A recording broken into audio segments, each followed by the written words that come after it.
Selamat pagi, Bapak Ibu. Terima kasih sudah hadir di dalam sesi break room session ini ya.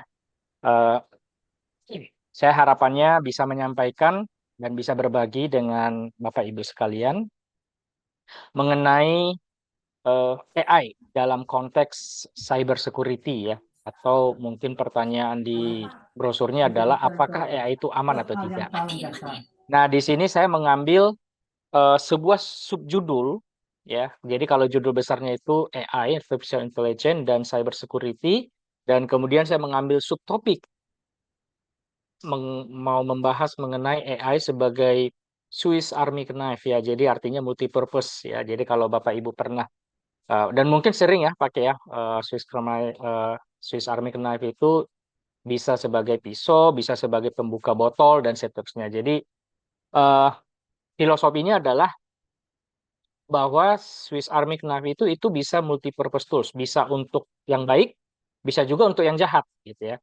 Tapi Swiss Army Knife-nya sendiri itu adalah tools gitu ya, bukan sesuatu yang jahat, bukan sesuatu eh, yang buruk gitu ya, tergantung siapa penggunanya. Nah, ini nanti akan kita coba bahas dan coba kita diskusikan. Dan kebetulan memang background-nya saya adalah cyber security practitioner dan sebagai konsultan. Nanti saya akan membagikan pengalaman-pengalaman saya baik di klien maupun di diskusi kami di profesional mengenai penggunaan AI di cyber security. Baik, silakan Mas, next. Nah, Bapak Ibu, nanti kalau misalnya memang ada pertanyaan, silakan langsung di raise hand aja. Eh, Bisa langsung bertanya supaya nanti saya juga tidak lupa apa yang dibahas sebelumnya gitu ya. Bapak Ibu juga nggak lupa karena ini 50 menit. Oke, Bapak Ibu. Eh, ini tentang saya, nama lengkap saya Calvin Erlangga Selain, ya. Saya itu dosen di dua universitas, satu di BINUS Internasional, sama satu lagi di Swiss German University. Saya juga aktif sebagai periset, khususnya mengenai honeypot, security, dan juga digital forensics dan penetration testing. Kemudian saya juga membantu di salah satu perusahaan di Indonesia sebagai direktur di PT Sertifikasi Nasional Indonesia yang menangani sertifikasi ya, mulai dari sertifikasi fundamental misalnya security awareness sampai sertifikasi di bidang expert misalnya CSSP, CISA dan seterusnya. Saat ini saya memiliki riset interest ya memang di bidang information data security, kemudian deception teknik ya dan juga security assessment. Dan salah satunya yang saya tadi Pak Markus lagi ngambil doktor ya Pak ya? Iya Ya betul Pak Pak, ya. Ya betul sama Pak. kita Pak. Saya juga lagi belajar Pak. Kita semangat belajar Pak. Ya. Ya, jadi dan memang topik saya salah satunya adalah mengenai subset dari AI yaitu yang disebut dengan machine learning. Jadi saya mau coba belajar behaviornya orang dari log yang ada menggunakan machine learning, Pak Tikus. Ya, mudah-mudahan nanti kita bisa sharing. Baik, Bapak Ibu, kalau Bapak Ibu lihat di gambar ini sebenarnya dua gambar ini sebenarnya gambar yang sama. Hanya saja kalau yang di kiri itu yang aslinya, yang di tengah itu adalah hasil generate dari AI, Bapak Ibu. Sebenarnya saya bisa aja mengenerate gambar yang di tengah itu orang lain yang persis mirip tapi menyerupai milik saya, menyerupai wajahnya saya. Nah, ini nanti salah satu dampak dari AI ya yang akan kita bahas nanti. Yang tadi saya kembali ke filosofi awal bahwa Swiss Army Knife itu adalah toolsnya aja gitu ya. Siap mengenai itu baik atau buruk itu tergantung penggunanya. Oke. Nah, Bapak Ibu, sebelum kita masuk ke bahasan AI, kita bahas dulu mengenai yang namanya cyber. Mungkin angkatan 80-an ya, ya seperti saya ya, angkatan 80-an gitu ya, 70, 80-an dan mungkin 90-an. Kebanyakan aktivitas kita lakukan itu adalah di dunia nyata, bukan di dunia cyber. Nah, perkembangan budaya manusia itu juga ya kalau kita lihat Bapak Ibu, itu juga 100 tahun yang lalu sebelum zaman industrial ya, teknologi kita itu masih sangat sederhana, ya. Sejak ditemukan ada mesin uap, ada revolusioner industri, barulah di situ perkembangan teknologi manusia itu luar biasa. Dan sekarang kita sudah ada di zaman informasi yang makin luar biasa sekali. Ya, jadi kalau kita lihat Bapak Ibu di sebelah kanan itu ada saya buat gambar avatar. Ya, kalau Bapak Ibu pernah nonton film Avatar ya, di situ ditunjukkan bahwa orang di dunia nyata dia akan ditidurkan, kemudian dia nanti akan bangun di dunia avatar, gitu ya. Di mana di situ dia memiliki avatarnya sendiri. Nah, tadi saya lihat juga waktu masa presentasi awal tadi oleh Mark sama Ibu Yulia, saya lihat banyak peserta menggunakan avatar gitu ya. Nah, kira-kira memang seperti ini ya, apalagi sekarang sudah ada namanya metaverse ya, teknologi metaverse di mana orang bisa menggunakan alat tertentu sehingga dia nanti yang dia lihat itu adalah dunia maya gitu ya. Nah, kalau kita lihat Bapak Ibu perkembangannya teknologi itu ya, mulai dari generasi pertama industrial, generasi kedua itu mengenai elektrik, generasi ketiga mulai kita masuk ke komputer, ini mulai di tahun 90-an, baru di generasi keempat itu di sini kita udah masuk ke cyber information.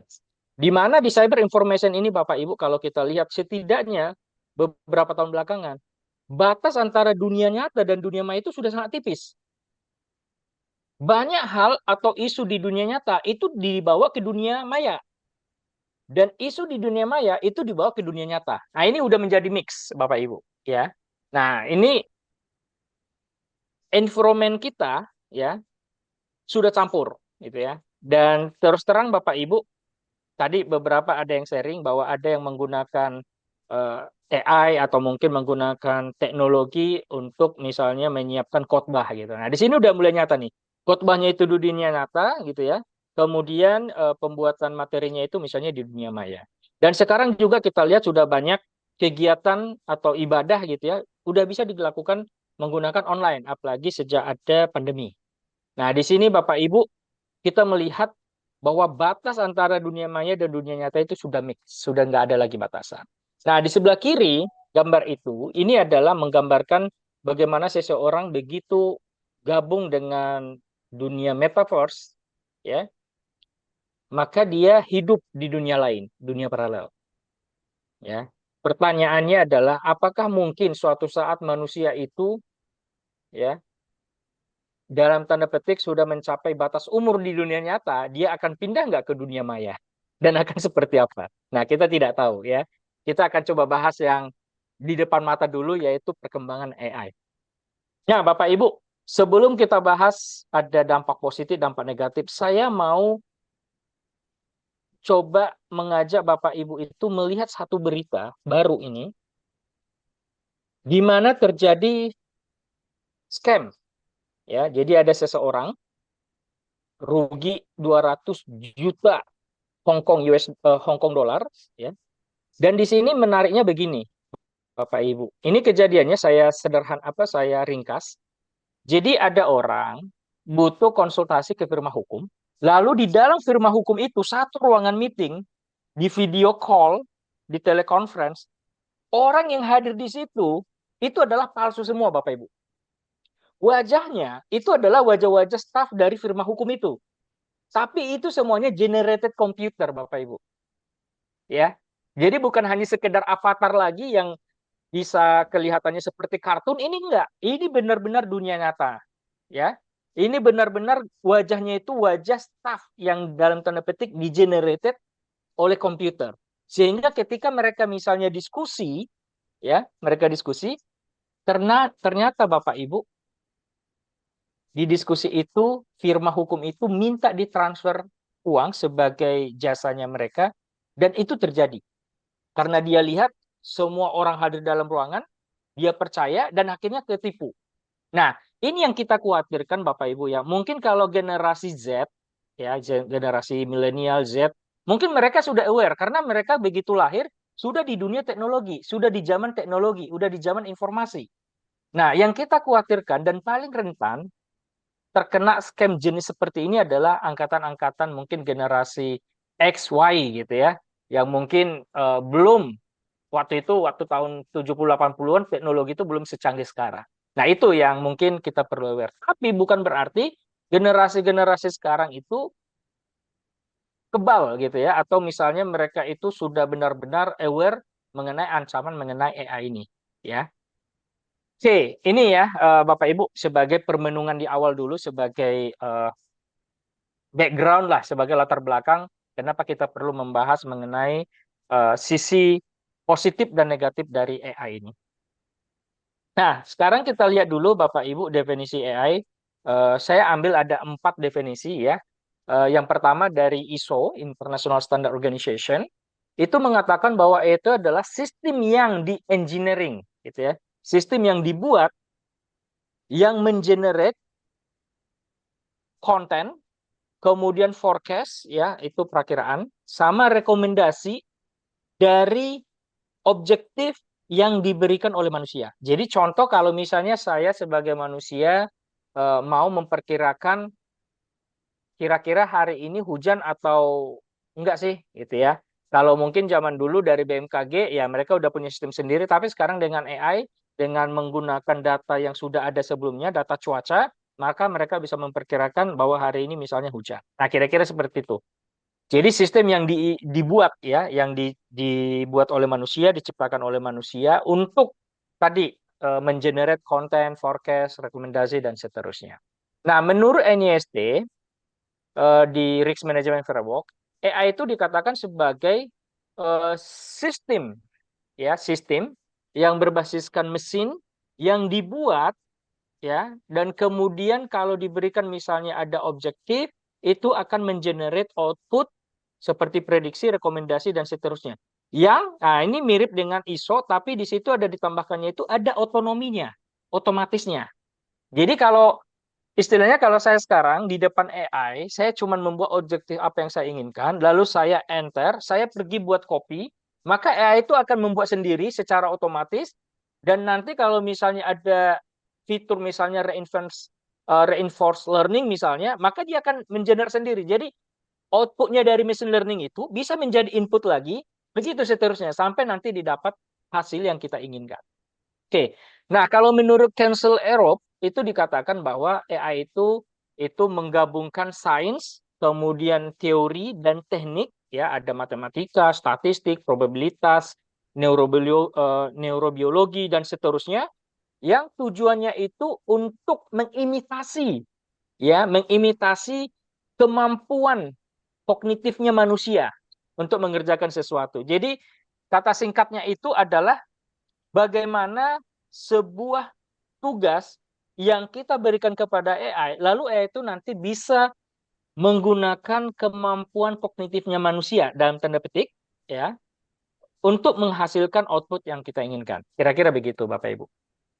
Nah, kemudian di sini ada menurut UNESCO ya bahwa AI itu adalah teknologi yang memproses informasi.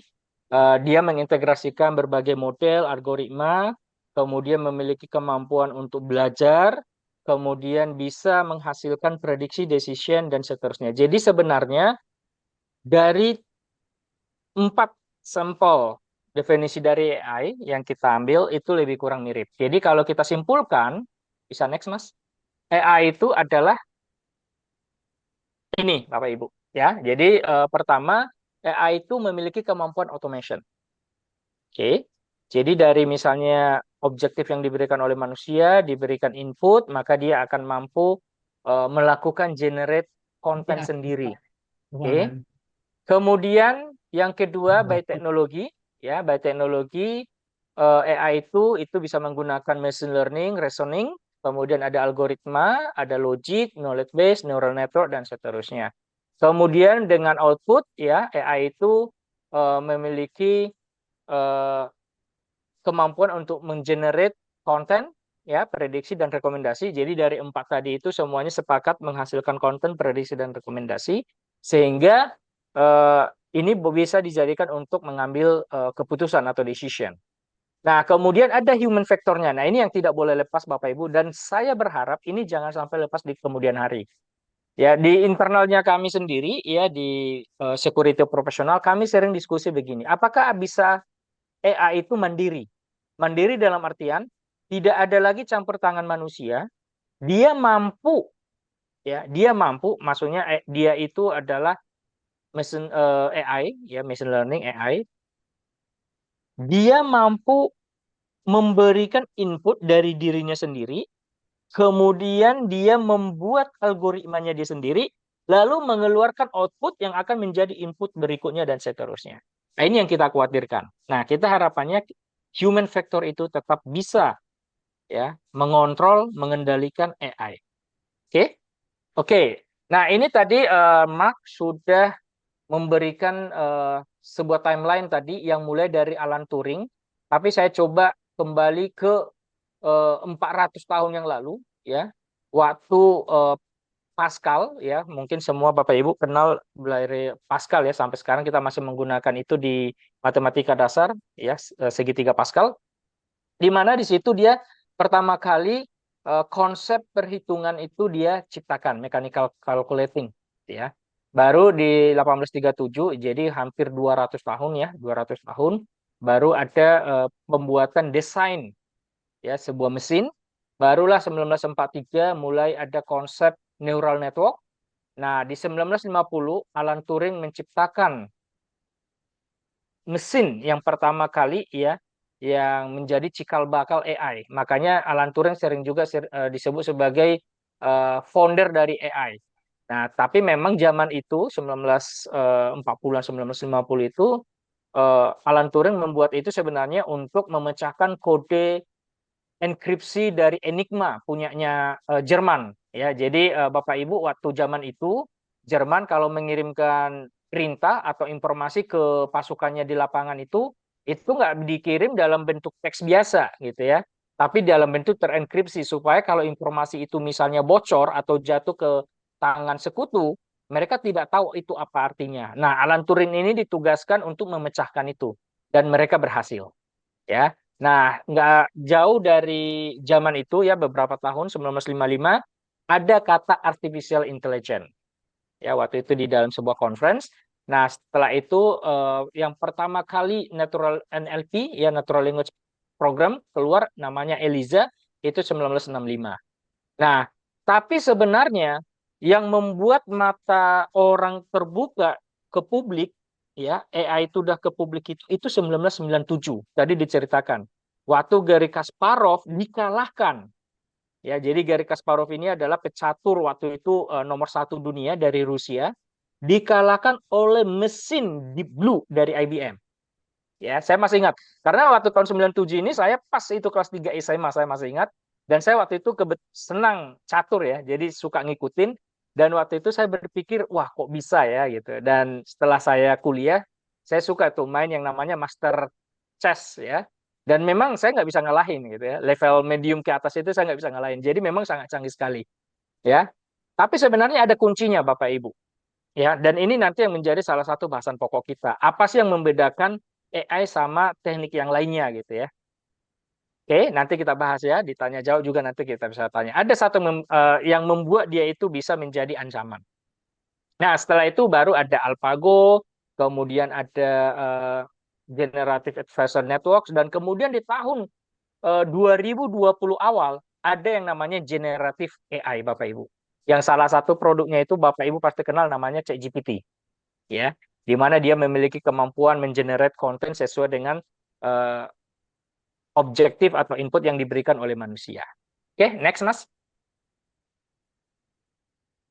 Oke, Bapak Ibu, itu bisa diklik Mas, itu ada videonya. Silakan Mas. The stakes of this mission are higher than ever. An enemy that is everywhere and nowhere. It's only the beginning. The idea of information technology being a threat goes back to my earliest days of working on Mission Impossible. Active learning AI is access to our satellite telecommunications. And the world's intelligence networks. The very truth as we know it. We're powerless to stop it. Around 2019, as we were beginning work on Mission Impossible Dead Reckoning, I felt like we were ready to introduce it as the villain of our film. A self-learning, truth-eating digital parasite. The entity. It knows your every secret. Well, it was bound to happen sooner or later. When we were in post-production, we started to recognize that what the entity had turned into Benji, where is she? Down the narrow alley and turn left. Copy that. was now starting to resemble a reality that was developing around us. Ethan, you're talking to the entity. Turn left. Turn right. Ethan, that is not me. Do you copy? I know what matters most to you, Ethan. This isn't Benji.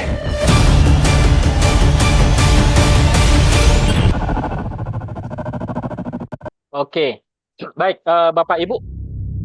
Kalau Bapak Ibu nonton film ini atau setidaknya cuplikan tadi, ada beberapa fitur AI yang diperkenalkan yang sangat berbahaya. Pertama adalah deepfake, di mana wajah di dalam CCTV. Jadi bayangkan Bapak Ibu CCTV di sebuah tempat, ada wajah nih, itu bisa dirubah oleh AI. Sehingga begitu muncul di monitornya security misalnya, ya, itu bukan wajah yang sebenarnya. Kebayang ya Bapak Ibu ya. Jadi waktu itu ya jagoannya ini mereka berhasil men-take over sebuah sistem CCTV di bandara. Lalu mereka mau memonitor, mau melihat penjahatnya kalau mau lewat, tapi ternyata AI-nya itu bisa merubah sehingga gambar orang yang jadi target itu tidak pernah muncul. Itu pertama. Yang kedua adalah namanya itu deepfake voice. Ya, tadi ada salah satu adegan di mana Benji, ya, suaranya Benji itu memberikan guidance, ya, kiri kanan. Nah, ternyata itu bukan Benji yang sebenarnya, itu adalah AI. Jadi Bapak Ibu, itu adalah dua dari sekian banyak fitur yang dikenalkan di dalam film ini. Ya, fitur dari AI yang sangat berbahaya ya, kalau misalnya itu disalahgunakan. Ya, fitur lainnya seperti tadi AI disebut bisa mengetahui semuanya. Kenapa? Karena dia sudah mendapatkan semua informasi yang ada di dunia. Dia juga bisa belajar, dia juga bisa tahu threat atau ancaman terhadap dirinya sendiri dan seterusnya. Itu sangat menarik. Ya, saya lagi menunggu versi keduanya. Oke, silakan next Mas. Nah, Bapak Ibu, di sini saya mau mengenalkan sedikit dulu mengenai beberapa pengembangan artificial intelligence. Ya, di sini saya tidak memasukkan generatif AI, ya, karena sebenarnya generatif AI itu adalah gabungan dari beberapa pengembangan tersebut. Mungkin yang paling sering Bapak Ibu dengar adalah namanya machine learning. Ya. Jadi machine learning itu adalah bagian dari AI Bapak Ibu yang biasanya fokusnya itu untuk prediksi, menghasilkan prediksi, analisa sama insights. Kemudian ada namanya deep learning. Nah, deep learning itu sebenarnya bagian dari neural network, tapi di dalamnya itu lebih banyak layernya. Nah, biasanya digunakan untuk meniru kemampuan otaknya manusia. Ya, cara berpikirnya manusia. Kemudian yang berikutnya ada namanya natural language processing. Nah, di sini Bapak Ibu, kalau Bapak Ibu chat ya sama bot di dalam sebuah web atau di dalam sebuah services, termasuk seperti ChatGPT. Nah, NLP ini adalah modul yang digunakan untuk merecognize bahasa yang dimasukkan. Ya. Kemudian ada cognitive computing sama computer vision, ini sangat dekat. Kalau computer vision ya biasanya digunakan untuk biometric authentication, monitoring. Jadi seperti CCTV bisa langsung tahu kalau misalnya ada orang lewat, ternyata orang ini wajahnya masuk di dalam database most wanted misalnya. Atau orang DPO, ya, daftar pencarian orang, maka langsung bisa muncul alert. Tapi bisa juga digunakan untuk misalnya orang yang penglihatannya kurang gitu ya. Nah, itu biasanya bisa dibantu oleh computer vision. Kemudian ada cognitive computing dan seterusnya. Nah, ini adalah perkembangan AI. Nah, apakah ke depan masih ada lagi kita tidak tahu. Nanti kita lihat bersama ya. Oke, next Mas. Nah, sekarang kita lihat sekilas. Saya tidak akan bahas detail karena ini bisa 1 semester, 2 semester ya kuliahnya untuk belajar AI ini. Nah, tapi saya sederhanakan seperti ini. Jadi pertama itu AI itu butuh namanya data source, sumber data. Ya, sumber data di mana datanya itu bisa berbagai format. Jadi tidak terbatas hanya teks, bisa gambar, bisa misalnya geospasial, bisa macam-macam. Nah, setelah itu perlu bantuan manusia untuk membuat sebuah algoritma untuk memahami data ini. Oke, jadi pertama ada sumber data, raw data, kemudian perlu ada manusia untuk membuat algoritma untuk memahami data ini. Ya, data itu kan ya just data. Data doesn't have meaning. Ya, begitu misalnya data ini misalnya udah dianalisa, itu akan menjadi informasi yang artinya sudah memiliki meaning, sudah memiliki makna. Baru nanti ada namanya decision. Jadi ini masih model nih Bapak Ibu ya, model decision. Di mana kalau misalnya begini, decisionnya begini. Kalau begini, decisionnya B. Kalau misalnya kondisi X, maka decisionnya C, dan seterusnya. Nah, biasanya model itu dibuat nggak perlu semua data gitu ya. Dibuat aja misalnya 20% itu untuk misalnya mentraining ya, melatih mesinnya, baru nanti 80% itu misalnya nanti untuk ngetesnya. Kira-kira seperti itu. Oke, jadi itu mulai dari decision, action, interaction, creation itu nanti akan dibuat sendiri oleh si machine learning-nya menggunakan algoritma yang ditentukan oleh manusia. Jadi kira-kira seperti ini sebenarnya, dan itu akan menjadi looping. Ya, dari creation yang kalau misalnya generative AI itu akan menghasilkan misalnya sebuah data, ya. Data itu bisa menjadi input untuk berikutnya lagi. Ya, begitu seterusnya. Oke, next Mas. Kita lihat Bapak Ibu beberapa implementasi AI yang saat ini sering digunakan dan bahkan di Indonesia sendiri sudah banyak digunakan. Misalnya Know Your Customer, KYC ya. Jadi beberapa banking itu sudah menggunakan AI, sudah menggunakan namanya liveness ya Bapak Ibu. Jadi kalau misalnya digital banking, Bapak Ibu tahu ya, digital banking itu adalah teknologi bank sekarang, bukan seperti bank tradisional kita harus datang ke kasir gitu ya untuk pendaftaran. Nah, dengan liveness ini, seseorang bisa membuat atau mendaftarkan sebagai nasabah tanpa perlu datang lagi ke kantor cabang atau ke kantor misalnya kantor pusat gitu ya. Digital bank ini sendiri memang didesain tidak memiliki yang namanya kantor, tidak punya dia kantor fisik Bapak Ibu. Semuanya serba online. Nah, lalu bagaimana kita mengetahui bahwa orang ini misalnya memang nasabah benar, manusia benar, dan seterusnya. Nah, disitulah mereka menggunakan namanya AI. Oke. Nah, kemudian AI ini juga digunakan untuk authentication, kemudian authorization sama tracking, Bapak Ibu. Ya, tracking di sini misalnya kalau Bapak Ibu punya armada logistik gitu ya, setiap angkutan misalnya diberikan misalnya ada perangkat ya yang bisa nanti digunakan eh, untuk melakukan tracking terhadap armadanya. Jadi mereka bisa tahu kalau misalnya supirnya itu misalnya nakal, misalnya armadanya misalnya dibawa lari dan seterusnya. Next, Mas. Ini saya berikan contoh salah satu aplikasi yang Bapak Ibu sering pakai yang namanya Map, ya Google Maps nih Bapak Ibu. Nah, di Google Maps ini ada fitur, saya tidak tahu kalau Bapak Ibu udah pernah pakai, yaitu yang namanya itu Bapak Ibu yang saya kurungin merah itu. Ya, Bapak Ibu misalnya mau berangkat kapan?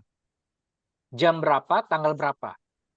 Sehingga Bapak Ibu bisa memutuskan, ini kalau saya berangkat sekarang misalnya 1 jam 50 menit. Tapi kalau saya berangkat misalnya 30 menit lagi hanya 1 jam. Nah, saya bisa hemat 20 menit, kira-kira begitu. Ya, jadi di sini ada fitur namanya prediction. Nah, ini juga AI, Bapak Ibu. Jadi sebenarnya ada manfaat-manfaat AI yang sering kita gunakan tanpa kita sadar. Kalau Bapak Ibu misalnya lagi pakai Maps ya di jalan, lalu tiba-tiba disuruh belok kanan yang seharusnya misalnya lurus. Nah, biasanya ada deteksi di depan sana itu ada kemungkinan membuat Anda lebih lama di jalan. Ya, itu pemanfaatan AI juga. Saya sering pakai seperti ini. Jadi kalau misalnya saya ke kantor, saya lihat dulu. Ya, daripada misalnya saya macet-macet 2 jam, mending saya berangkat 1 jam lagi, nyampainya sama. Tapi saya nggak perlu macet, nggak perlu stres di jalan. Kira-kira begitu, Bapak Ibu. Oke, next, Mas. Nah, ini ada beberapa contoh AI yang digunakan di cyber security, Bapak Ibu. Dan saya sendiri pakai. Ya, ada beberapa field yang saya pakai di sini, misalnya untuk source code analysis. Dulu kalau saya melakukan namanya source code analysis atau analisa sumber kode ini, itu saya menggunakan tools berbayar. Ya, ada mulai dari yang agak murah gitu ya, agak murahnya ya mungkin beberapa ratus dolar sampai ada yang sangat mahal sekali. Dulu ya, beberapa tahun lalu. Tapi sekarang kita bisa menggunakan AI untuk menganalisa source code dan sangat efektif sekali. Ya, nanti saya berikan screenshot-nya Bapak Ibu. Nah, Bapak Ibu, source code analisis ini mungkin kalau Bapak Ibu bukan dari background IT mungkin nggak terlalu atau belum pernah dengar lah ya. Jadi source code analisis ini atau analisa kode sumber ini biasanya digunakan oleh sebuah perusahaan ketika mereka misalnya deploy atau membeli aplikasi dari pihak ketiga, lalu mereka mau memastikan source code dari aplikasi ini aman, tidak ada backdoor, tidak ada kelemahan, tidak mudah dieksploitasi, dan seterusnya. Maka mereka perlu melihat source code itu. Nah, kenapa perlu AI? Karena biasanya source code sebuah aplikasi itu bisa mulai dari ratusan ribu baris kode sampai jutaan baris kode. Ya, sehingga nggak akan efisien lagi ketika kita misalnya melakukannya itu satu persatu. Nah, kita perlu menggunakan AI. Nah, kemudian yang kedua, automation penetration testing. Sekarang ini kebetulan bidang saya salah satunya adalah pen test atau penetration testing. Itu adalah sebuah teknik untuk menguji sebuah sistem apakah aman atau tidak. Nah, itu namanya penetration testing. Nah, biasanya kalau saya misalnya mau melakukan pen test terhadap sebuah sistem dan butuh waktu cepat, maka saya bisa menggunakan namanya AI untuk mengotomisasi. Ya, dan sekarang udah ada beberapa tools yang bisa mengotomisasi pentest tersebut. Kemudian bisa juga menggunakan threat modeling, ya. Kemudian ada untuk membuat aplikasi dan juga bisa membuat malware atau phishing dan seterusnya. Nah, di sini saya ada garis merah ya. Yang merah ini berarti misuse-nya atau abuse-nya atau yang disalahgunakan, ya, AI-nya disalahgunakan. Oke, next Mas. Ini salah satu contoh yang saya berikan untuk source code analysis. Jadi saya memiliki kode sumber seperti ini, Bapak Ibu. Ya, Bapak Ibu nggak usah khawatir. Bapak Ibu nggak perlu paham ya PHP code-nya. Tapi ide dasarnya adalah saya punya kode sumber. Saya mau tahu apakah kode sumber ini memiliki kelemahan atau tidak kalau kodenya seperti ini. Nah, di sini saya menanyakan ke ChatGPT. Kemudian hasilnya adalah, next Mas. Hasilnya adalah seperti ini, Mas. Nah, seperti ini, Pak. Dia mampu melakukan analisa dan ditemukan ada beberapa kelemahan. Oke, jadi ternyata kode sumber ini memiliki kelemahan SQL injection. Oke. Silakan, Mas. Next lagi. Nah, sekarang ada satu hal yang cukup berbahaya juga untuk penggunaan ChatGPT sebagai salah satu AI generatif, yaitu ChatGPT itu akan mencoba menghentikan respon atau tidak memberikan jawaban ketika misalnya ada orang meminta sesuatu yang bersifat negatif, misalnya mau menyerang sistem atau membuat malware dan seterusnya. Oke, tapi dengan kita merubah kata-katanya, silakan Max, next. Merubah kata-katanya, nah seperti ini, maka dia akan memberikan jawaban. Jadi kalau contoh seperti tadi kan kode sumber kita tes dulu. Lalu ternyata responnya, oh ada ternyata SQL injection nih. Nah lalu saya tanya, saya mau dong POC-nya, proof of concept-nya, bagaimana cara mengeksploitasinya. Nah sama ChatGPT dijawab dulu, oh saya memiliki etika, tidak boleh memberikan cara menghack misalnya. Tapi dengan kita merubah kata-katanya, maka dia bisa memberikan jawaban. Dan cara menghacknya adalah begini. Oke, itu salah satu kelemahannya. Nah, sekarang yang berikutnya lagi yang bisa kita lihat penggunaan AI untuk cyber security, ya bisa untuk security threat, bisa menganalisa lebih cepat. Apalagi sekarang serangan itu kan sangat masif dan sangat cepat. Jadi kalau kita menggunakan monitoring biasa itu saat ini sudah ketinggalan zaman. Saya itu di monitoring itu mungkin udah lebih dari 10 tahun, mulai dulu saya di ISP, dan dulu masih menggunakan grafik-grafik, lalu nanti dengan pengalaman kita bisa mengantisipasi kalau grafiknya begini, oh itu serangan, kalau begini normal, dan seterusnya. Tapi sekarang udah nggak berlaku lagi karena begitu cepat sekali serangan. Ya, sehingga kita perlu AI juga untuk melakukan analisa. Nah, kemudian membuat aplikasi. Saya sangat sering memanfaatkan AI untuk membuat sebuah skrip-skrip kecil, Bapak Ibu. Ya, membuat misalnya analisa, membuat misalnya sebuah grafik dari sebuah serangan dan seterusnya. Ya, ini adalah beberapa contoh penggunaan AI. Next, Mas. Nah, sekarang kita lihat ke yang negatifnya, Bapak Ibu. Dan ini saya akan berikan beberapa contoh. Jadi yang nomor satu, can be used by defeating the logic, itu tadi saya udah kasih contoh. Tadinya ChatGPT menolak memberikan jawaban, tapi dengan kita merubah kata-katanya, akhirnya ChatGPT memberikan kode bagaimana kita mengeksploitasi skill injection tadi. Kemudian yang kedua adalah data bisa sengaja dipalsukan. Ya, kalau di sini dibilang potion ya, jadi dibuat data-data sampah. Jadi ada istilah kalau di machine learning itu namanya garbage in, garbage out. Jadi kalau sampahnya masuk, ya jadi kalau data-datanya itu semuanya sampah, maka yang keluar juga outputnya adalah sampah. Nah, ya itu juga bisa dibuat seperti itu. Nanti ini bisa berpotensi untuk menciptakan namanya hoax. Jadi kalau saya masukkan nanti berita hoax semua, sehingga menjadi seolah-olah dalam tanda petik menjadi sebuah kebenaran, maka nanti keluarnya itu juga nanti orang jadi percaya itu adalah berita yang benar, padahal bukan. Nah, kemudian bisa juga digunakan oleh penyerang untuk membuat malware baru. Kemudian ada masalah data privasi. Jadi Bapak Ibu bayangkan, ketika kita misalnya lewat di public area, ya, kemudian ada CCTV terintegrasi misalnya dengan AI, ya, lalu AI itu kan di belakangnya kan data yang besar tuh. Nah, langsung dia tahu, oh ini adalah DPO, oh ini bukan. Nah, begitu kalau misalnya behaviornya begini, ini kayaknya orangnya lagi sedih, ini orangnya lagi gembira. Nah, sekarang udah ada ya face recognition seperti itu sudah ada ya, udah banyak yang membuat aplikasinya. 10 menit lagi ya, Pak. Oke, Mas. Ya, jadi bisa tahu sedih, senang atau tidak. Nah, dan beberapa isu lainnya termasuk membuat hoax tadi dengan deepfake, dengan deep voice dan seterusnya. Oke. Next, Mas.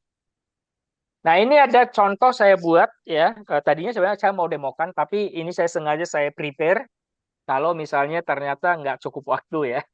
Nah, di sini saya coba membuat malware ya, malware malicious software.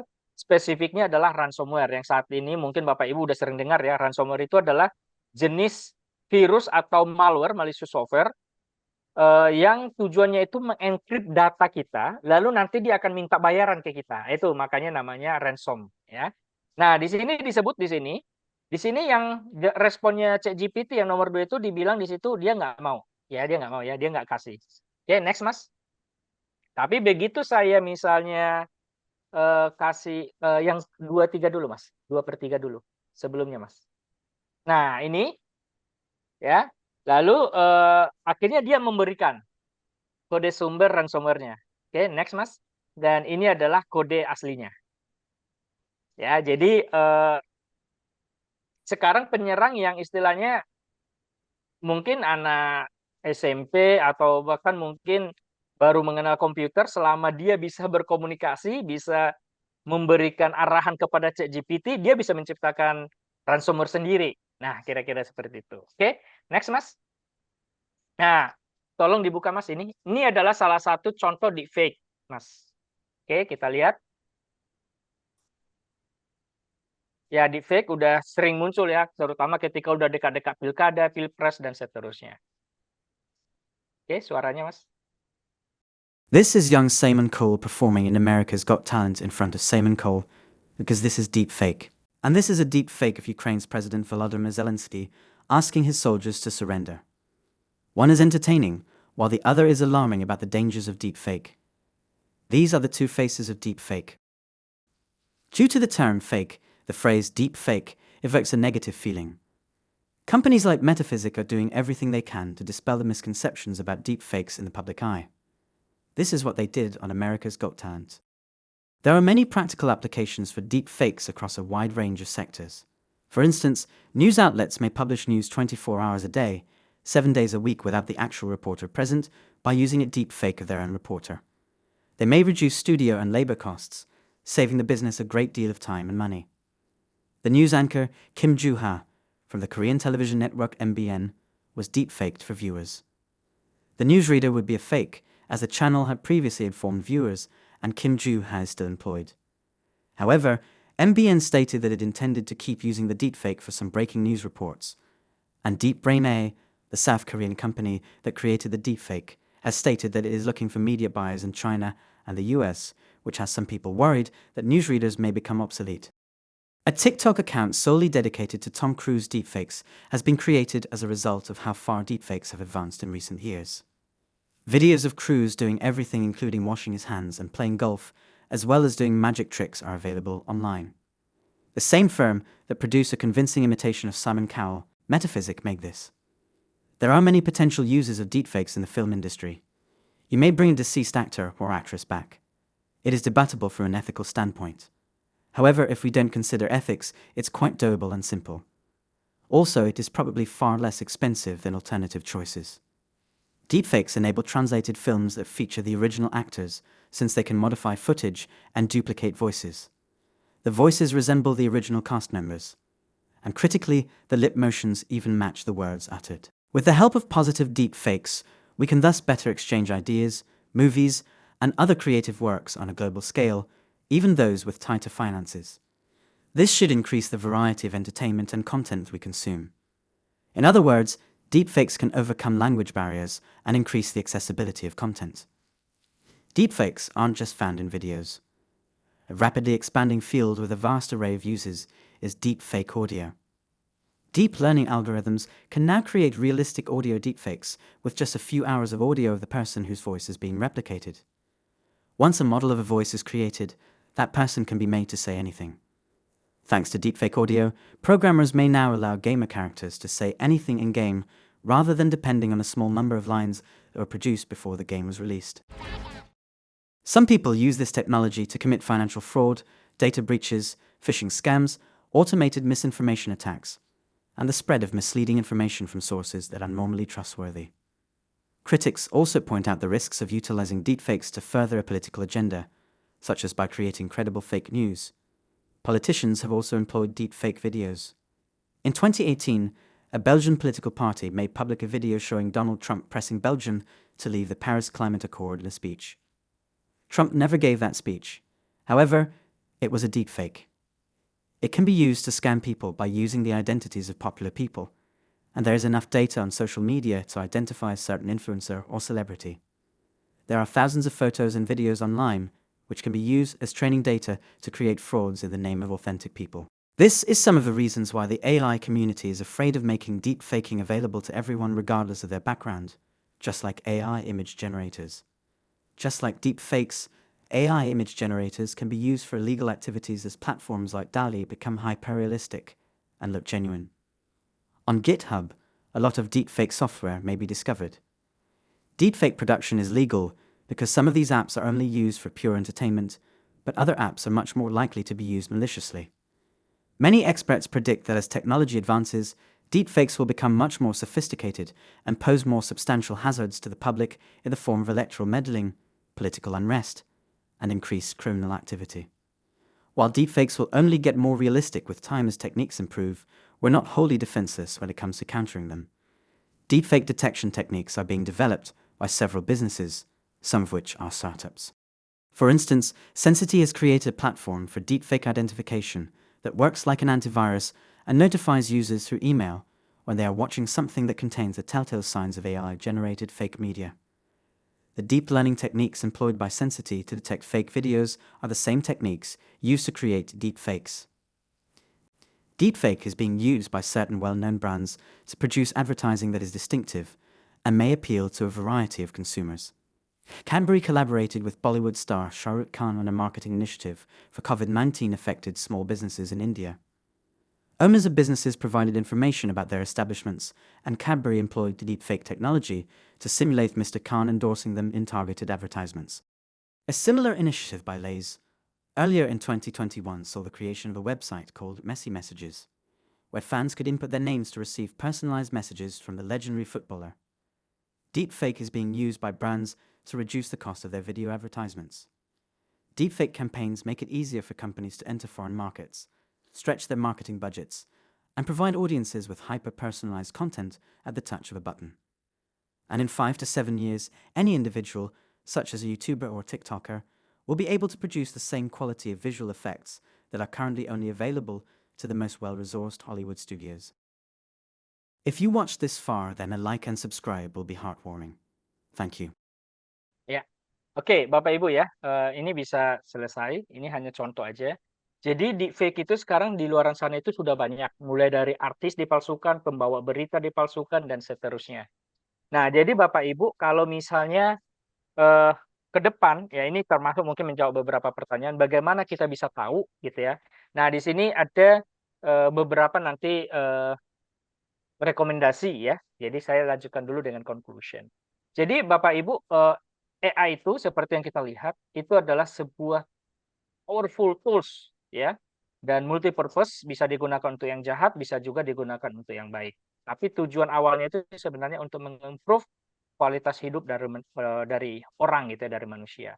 Nah, kemudian yang kedua adalah AI itu, algoritmanya itu kadang sering bias, tergantung datanya. Contoh ya, kalau saya misalnya membuat sebuah data, di mana misalnya saya sebut misalnya bahwa orang yang pintar adalah orang yang matanya begini atau yang kulitnya begini. Nah, itu bisa nanti hasil output dari AI itu ya mengikuti datanya saya, datanya input saya. Jadi tergantung inputnya. Kemudian yang ketiga adalah kalau misalnya data yang digunakan oleh AI itu tidak dibatasi, tidak ada misalnya filtering, tidak ada misalnya data anak-anak masuk, data privasi masuk dan seterusnya, itu akan membahayakan kehidupan manusia itu sendiri. Ya, kemudian ada penyalahgunaan AI oleh penyerang ya, misalnya membuat hoax ya atau membuat konten-konten lainnya yang tujuannya itu untuk merugikan orang lain. Nah, kemudian berikutnya adalah pemerintah ya saat ini harus perlu melakukan namanya regulasi. Ya, perlu membuat regulasi untuk pengaturan AI yang saat ini sayangnya di Indonesia belum ya. Mudah-mudahan ke depan kita bisa punya aturan sendiri. Kemudian tadi ini untuk menjawab ya, sebagai pribadi untuk kita bisa selamat lah ya, meminimalkan risiko mengenai penggunaan AI yang dari negatifnya, maka kita perlu adaptif ya, bisa menyesuaikan, kemudian selalu belajar dan aware gitu ya mengenai penggunaan AI ya, dan kita perlu meningkatkan namanya literasi digital kita.